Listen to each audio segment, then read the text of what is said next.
Hey, good morning, everybody. This is Wes Fryer in Charlotte, North Carolina. It is Veterans Day 2025, November the 11th. It's Tuesday, and it's before school, and I want to talk about Veterans Day and our Constitution.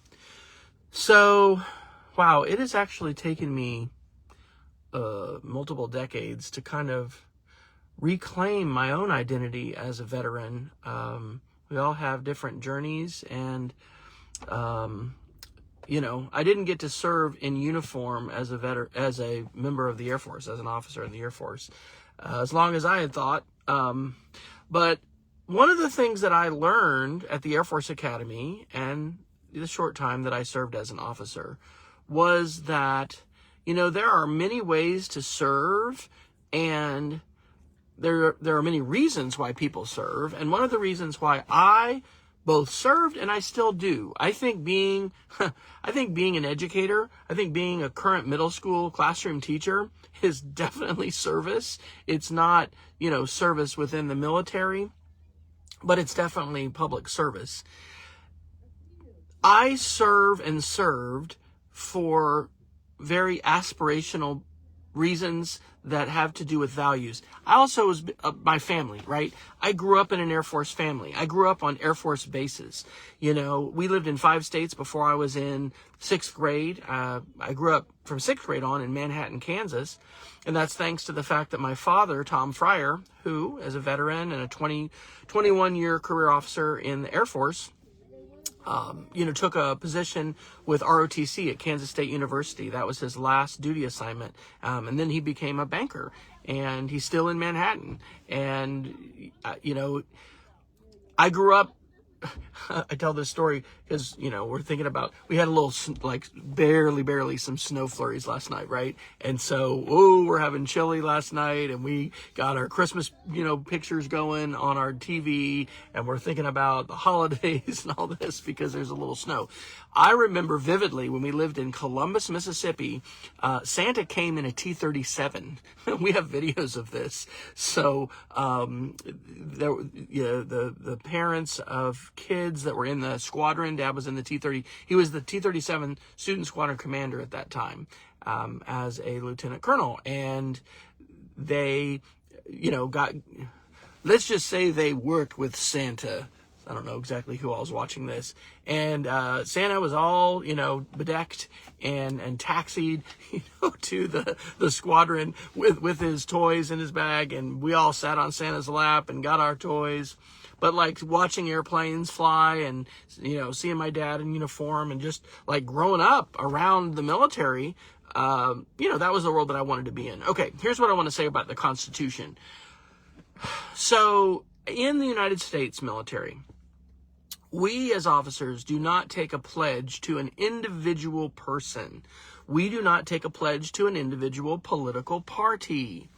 We take a pledge to the Constitution of the United States, and we pledge to support and defend the Constitution of the United States against all enemies, foreign and domestic. And one of the things that folks who are not necessarily connected to the military may not have as acute an understanding of is the hostility of the world to the values of our nation and to our way of life. And there's all kinds of ways that, there's all kinds of reasons why historically countries have gone to war and things have happened. But it is true that there are folks who want to do our country harm and who want to do us harm and who have done us harm and continue to work to do that. And so it's important to recognize that we need folks who are willing to be the defenders, okay? To be those whose full-time occupation and professional job is to try and protect the country. And so I did watch the entire speech that our 47th president shared at Quantico, Virginia a few weeks ago with most of the generals and admirals in the entire United States military. It's actually kind of a dumb thing to bring those folks all together in the same place and announce you're going to do it because, boy, thankfully nothing happened. But it's kind of a major strategic blunder if your enemies are going to try to do something to bring everybody together in the same spot and announce. But anyway, I listened to all those words, and I listened to a lot of what our Secretary of Defense because that title of Department of Defense is congressionally established, what he had to say. And I just want to share a word of hope to you, because as we together in the country thank veterans, we remember the service of veterans, and we thank them. And I will be honest with you, I'm looking forward to seeing, where here in Charlotte, different places offer, free meals and stuff like that to veterans. And Oklahoma City was fantastic. It's really a wonderful gesture, and it's appreciated. But as we say those things, let's remember that the folks that are in the military are us, okay? And while we have a professional military cadre, that in many ways is similar to, militaries that we've had since time immemorial for thousands of years.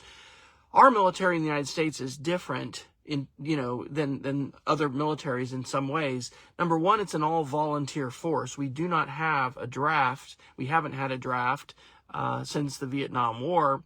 And most folks in the military, as well as folks outside the military, don't want to draft, right? Because when people are being forced to serve, boy, that is a completely different situation. And while I didn't serve at a time of conscription, I have read about and talked to a lot of folks who did. And anyway, the all-volunteer force is good, and I'm thankful for it. I'm also thankful for the fact that our officers are trained and we take pledges to the Constitution, which is a document of values, not to an individual person.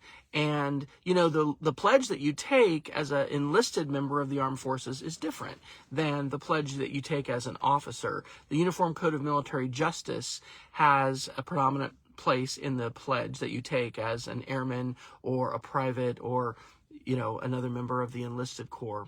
And so anyway, I want to tell everybody Happy Veterans Day. I want to thank every veteran there who has served us.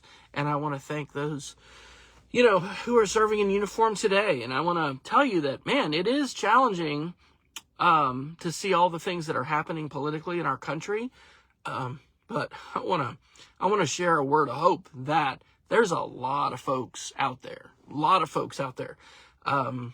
who serve the Constitution, who believe in the values of the Constitution and are committed to them and are still serving today. So, have a great day and a great Veterans Day. Be safe, be kind, love each other. Take care.